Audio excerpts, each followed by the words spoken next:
ఈ కార్యక్రమంలో రాష్ట్ర మౌలిక సదుపాయాలు పోర్టుల శాఖ మార్చులు గంటా శ్రీనివాసరావు గారిని మాట్లాడవలసిందిగా కోరుతున్నాం.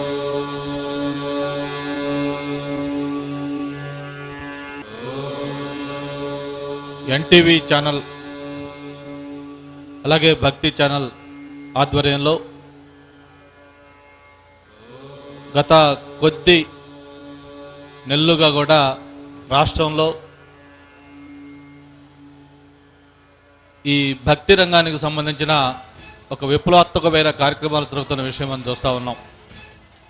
అది హైదరాబాద్లో అఖండకోటి దీపోత్సవం కావచ్చు, అలాగే ఈరోజు ఇక్కడ చేస్తున్న ఈ కార్తీక దీపోత్సవం కావచ్చు, ఇలా ప్రతి చోట కూడా సమాజంలో భక్తి భావాలు మరింత పెరిగే విధంగా ఇటువంటి కార్యక్రమాన్ని వినూత్నంగా చేపట్టి ప్రజల్లో ఈ భక్తి భావాలు నాటుతున్నందుకు ప్రత్యేకించి ఎన్టీవీ భక్తి ఛానల్ యాజమాన్యానికి మనస్ఫూర్తిగా అభినందనలు, ధన్యవాదాలు తెలియజేసుకుంటా ఉన్నాం.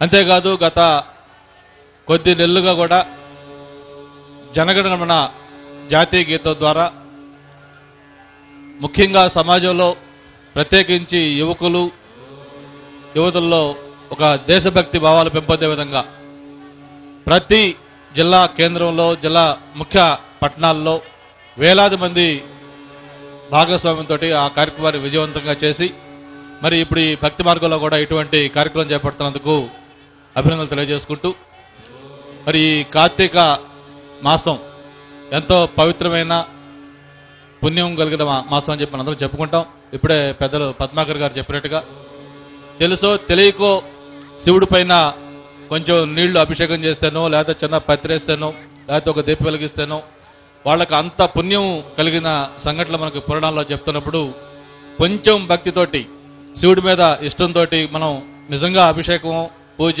దీపం వెలిగిస్తే ఆ పుణ్య ఫలం ఎంత ఉంటుందో ప్రత్యేకంగా చెప్పనవసరం లేదు.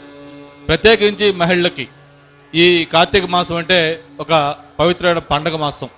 ఈ మాసం మొత్తం కూడా ఎంతో భక్తి ప్రపత్తులతోటి, నిష్ఠా నియమాలతోటి ఒక పూర్తిగా దైవునికి సన్నిధిలో ఉండే విధంగా కార్యక్రమాల్లో పాల్గొనే అలవాటు, ఆచారాలు, సాంప్రదాయాలు మనందరికీ కూడా మళ్ళీ ఈ ఎన్టీవీ భక్తి ఛానల్ ద్వారా నేరుగా మన శ్రీ శ్రీ స్వరూపానంద స్వామి గారి ఆధ్వర్యంలో మరి ఇంతమంది అర్చకులు, పూజారులు, వేద పండితులు వీళ్ళందరితో నాయకత్వంలో నేరుగా శివుడికి అభిషేకం చేసే అవకాశం, అలాగే ఇన్ని దీపాలు వెలిగించే కార్యక్రమంలో ప్రత్యేకంగా పాల్గొనే అవకాశం మనకు కలిగినందుకు మనస్ఫూర్తిగా ధన్యవాదాలు తెలియజేసుకుంటూ, మరి ఇందాక పద్మాకర్ గారు చెప్తూ అహంకారం మనిషిని ఏ విధంగా నాశనం చేస్తుంది, ఏ విధంగా గర్వం తెస్తుంది, దానివల్ల నష్టాలేంటో చెప్పడం జరిగింది. నేను కూడా మామూలుగా ఎక్కడికైనా వెళ్ళినప్పుడు ఒకటి ఆలోచిస్తూ ఉంటాం. పరమశివుడు ఎంత బోళా శంకరుడు, ఏ విధంగా కొన్ని కోరికలు తీరుస్తాడు అనేది ఓ పక్కన పెడితే ఆయన భక్తితో ఆయన్ని కొలిస్తే ఎంత మనకి ఫలితాలు ఉంటాయనేది కూడా మనకి పురాణాల్లో చూస్తే రావణ బ్రహ్మ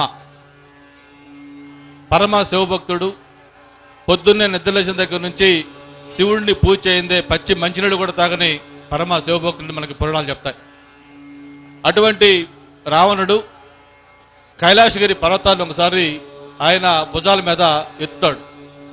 కైలాసగిరి పర్వతం అంటే శివుడు, పార్వతి, ప్రమదగణాలు మొత్తం అందరూ కలిసి ఉన్న ఆ కైలాసగిరి పర్వతాన్ని శివుడి మీద భక్తితోటి ఆ కైలాసగిరి పర్వతాన్ని ఎత్తితే అదే రావణుడు శివుడు చేతికి అలాడే ధనస్సు, శివధనస్సుని ఎత్తలేక పరాభవం పాలవుతాడు.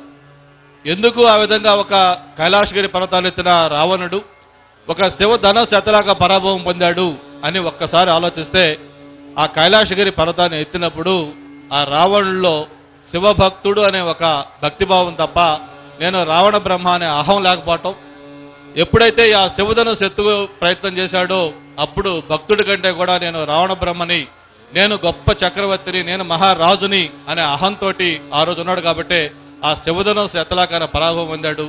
భక్తితో కైలాసగిరి ఎత్తగలిగేది కూడా మనకి దాని ద్వారా తెలియజేసుకుంటూ, మరి ఇక్కడికి వచ్చే ముందు మనం పాదరక్షల కింద వదిలేసి వచ్చాం అందరం కూడా ఈ ప్రాంగణంలోకి వచ్చినప్పుడు.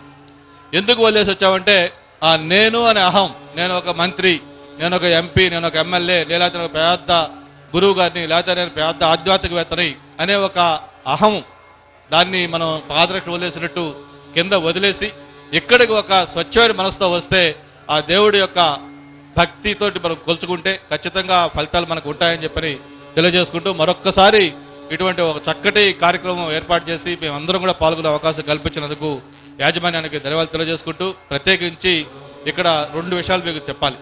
ఒకటి, పెద్దలు స్వరూపానంద స్వామి గారు ఈ ప్రాంతం మొత్తం కూడా ఒక భక్తి భావాలు ప్రజల్లో బాగా పెరిగేటట్టుగా అనే కార్యక్రమాలు చేస్తా ఉన్నారు. దానికి సంబంధించి స్థానికంగా ఎమ్మెల్యే మిగతా నరసింహరావు కానీ లేకపోతే మిగతా వాళ్ళందరూ కూడా కలిసి ఇటువంటి ఒక పెద్ద కార్యక్రమం ఏర్పాటు చేయటం. దీంతో పాటు గత కొద్ది వారాలుగా విశాఖలో కార్తీక మాసం సందర్భంగా మా సుబ్బరామరెడ్డి గారు చేస్తున్న కార్తీక మాస పూజలు విశాఖ ప్రజలకు ఒక అపూర్వమైన అవకాశంగా వచ్చిన విషయాన్ని కూడా ఈ సందర్భంగా మనవి చేస్తూ ఒక మంచి మార్గంలో ప్రజలు నడిచేదానికి ఈ కార్యక్రమాలు తోడ్పడుతున్నాయి. మరింత మా కార్యక్రమాలు ముందు ఇంకా చేయాలని చెప్పని మనస్ఫూర్తిగా కోరుకుంటూ ఎన్టీవీ వాళ్ళకి మా చిన్న విన్నపం కూడా ఉంది. త్వరలోనే అనకాపల్లిలో కూడా ఇంకా పెద్ద స్థాయిలో ఇక్కడ చేశారు అందుకంటే ఇంకా పెద్ద స్థాయిలో ఇటువంటి కార్యక్రమం చేయడం కోసం మేము చాలా ఉత్సాహం చూపిస్తున్నాం. దానికి మీరు కూడా అనుమతి ఇచ్చి తప్పకుండా ఆ కార్యక్రమాన్ని కూడా అనకాపల్లిలో కూడా ఏర్పాటు చేయాలని చెప్పని మనస్ఫూర్తిగా కోరుకుంటూ మరొకసారి అందరికీ ధన్యవాదాలు, అభినందనలు తెలియజేసుకుంటాను. జై హింద్. మంత్రివర్యులు గంటా శ్రీనివాసరావు గారికి వారు అందిస్తున్న సహకారానికి కృతజ్ఞులమై ఉంటాం. ధన్యవాదాలు తెలియజేసుకుంటున్నాం. దయచేసి భక్తులకు మరో వినపం, బ్యారికేడ్స్ దగ్గర దయచేసి కూర్చోండి. మీ వెనకాల వారికి కూడా స్వామివారి దర్శనం కావాలి కాబట్టి పోలీస్ సిబ్బంది సహకరించాలి. దయచేసి భక్తుల్ని కూర్చోబెట్టవలసిందిగా కోరుతున్నాం. తరువాత రాజ్యసభ సభ్యులు శ్రీ తిక్కవరపు సుబ్బరామరెడ్డి గారిని మాట్లాడవలసిందిగా కోరుతున్నాం.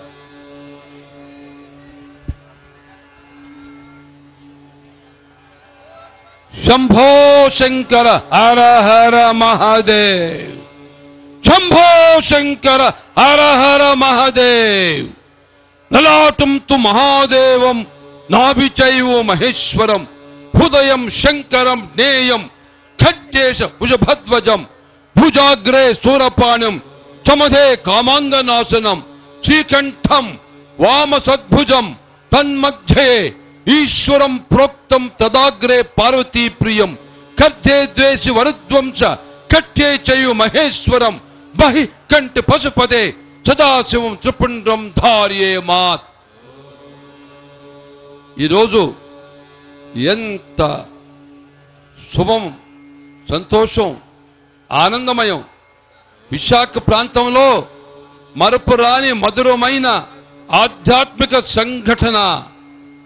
ఒకవైపు కోటి శివలింగాలకి దీపాలంతో కోటి శివలింగ జ్యోతిని వెలిగించాలని అద్భుతంగా ఏర్పాటు చేసి ఒకవైపు ఎన్టీవీ భక్తి టీవీ యాజమాన్యం, మరోవైపు ఇక్కడ శాసనసభ్యుడు వెంకటరామయ్య ఇంత అద్భుతంగా ఏర్పాటు చేశారు.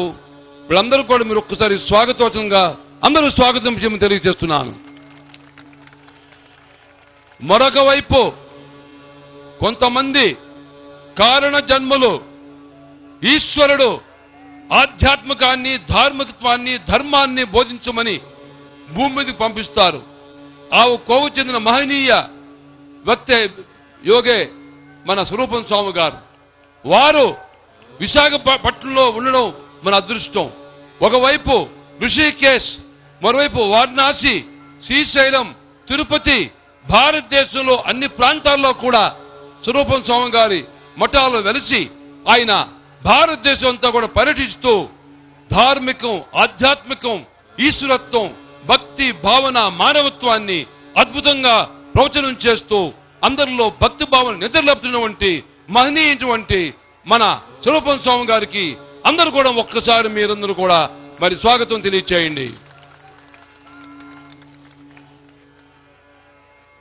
మా గంటా శ్రీనివాసరావు గారు మంత్రివర్యులు, ఆయనకి మరి ఇటువంటి ఆధ్యాత్మిక ప్రసంగం ఏమి చేస్తారని అనుకుంటే అందరూ ఆశ్చర్యపడే విధంగా మానవుడు ఎంత గొప్పవాడైనా తను ఎప్పుడైతే అహంకారం పోతాడో తాను అహంకారంలో ఈశ్వరుడు క్షమించడని చెప్పి అద్భుతంగా ఆయన ప్రసంగించి ఈరోజు విశాఖ ప్రాంతంలోనే రాష్ట్రంలోనే ఉన్న మంత్రులలో ఒక కోహినూర్ డైమండ్ లాగా మన గంటా శ్రీనివాసరావు తీసుకుంటే ఒక కీర్తికి ప్రధానికి అందరూ స్వాగతం తెలియజేస్తున్నాను.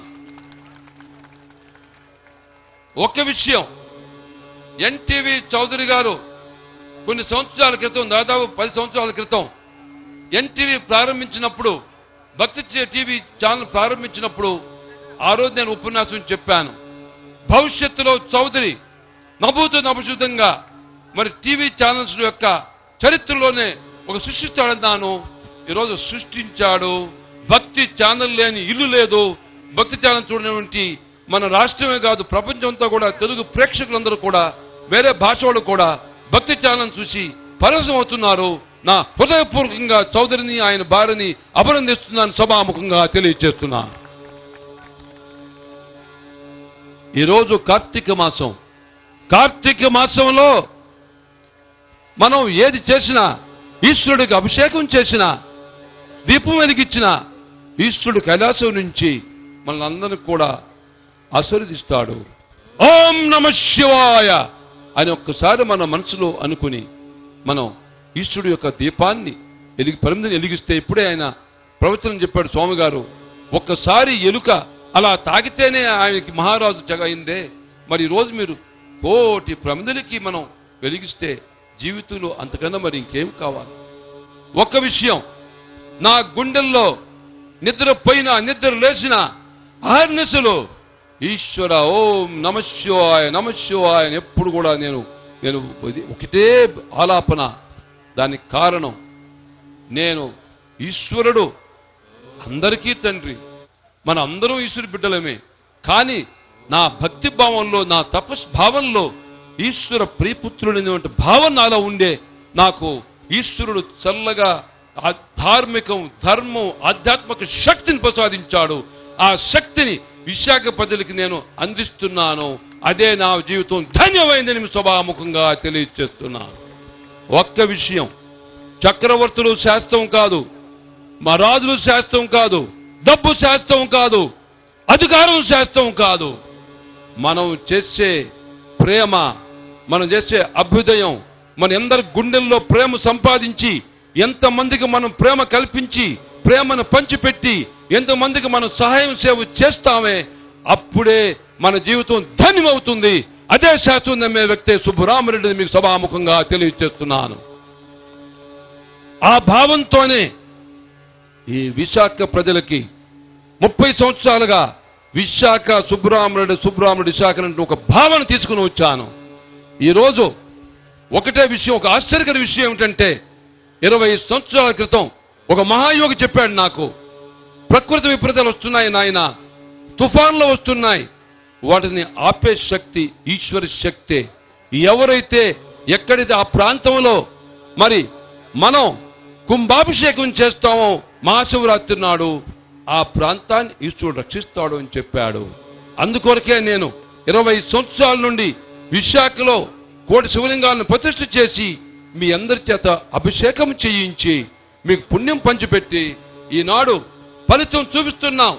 ఎన్ని సునామీలు వచ్చినా, ఏ తుఫాన్లు వచ్చినా విశాఖ ప్రాంతాన్ని ఈశ్వరుడు కాపాడుతున్నాడు.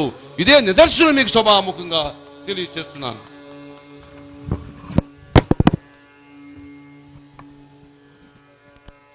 అందుచేత ఈ విషయం మనం ఉంచుకొని ఈ సంవత్సరం ఈ తుఫాను భారం పెరుగుతుందని చెప్పే ఈ నెలలో కార్తీక మాసంలో ప్రతి సోమవారం ఏకాదశి మరి పౌర్ణమి నాడు ఈ ప్రాంతం అంతా కూడా 1,00,000 మంది చేత అభిషేకం చేయించి వాళ్ళకి పుణ్యం పంచిపెట్టి పసుపు తాళ్ళు ఇచ్చి చేయాలనేటువంటి ఒక బ్రహ్మాండం అంటే ఒక దీక్షను పూని నేను ఇప్పటికి దాదాపు 60,000 మందికి అభిషేకం చేయించి వాళ్ళకి దీవెని ఈశ్వరుడు కల్పించాను. మరి చాలా సంతోషం. ఈరోజు ఇది అద్భుతమైంది. మీరందరూ కూడా భక్తి భావంతో ఆకలి, అన్నాన్ని, ఆహారాన్ని అన్నిటిని మర్చిపోయి భక్తితో వచ్చారు. ఇక మీకు తిరుగులేదు. అగర్వ సర్వ మంగళ కళా కదంబ మంజరి రస ప్రవాహ మాధురి విజృంభణ స్మరాంతకం పురాంతకం భవాంతకం మకాంతకం గజాంతకం తం తకాంతకం భజే జయత్వదభ విభ్రమ భుజంగమ స్తురాత్ భగద్ భగద్ ధగ గనర్గమ కరాళ ఫాల హల్వ్యవాట్ ధిమి ధిమి ధిమి మృదంగ తుంగ మంగళ ధ్వనిక్రమ ప్రవర్తిత ప్రచండ తాండవ శివ. ఓం